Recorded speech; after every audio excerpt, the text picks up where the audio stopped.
Demək uşaqlar, bugün bizim ən önəmli dərslərdən biri roddur. Rus dilində bilirik ki, 3 rod var. Mужской, женский, средний. Mужской kişi, женский qadın, средний orta cins.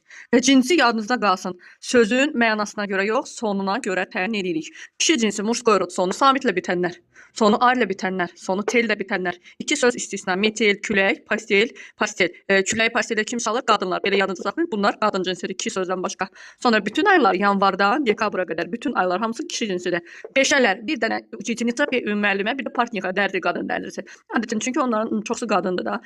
Altıncı, bəzi məhkə znakla bitən sözlər var. Məsələn, onlardan ən çox rast gəlinən pen, kötük, den, gün, gününü kötükdə keçirir. Rulçumuz çox sürür kişilər. Royal, kon, ad, erkək ad, quz, qaz, lebed də ququşu. Bunların ən çox rast gəlinən məhkə znakla bitən kişi cinsləridir. Bir də məhkə znakla bitən heyvanlar hamısı demək olar bir dənə rıs sözündən başqa kişi cinsidir.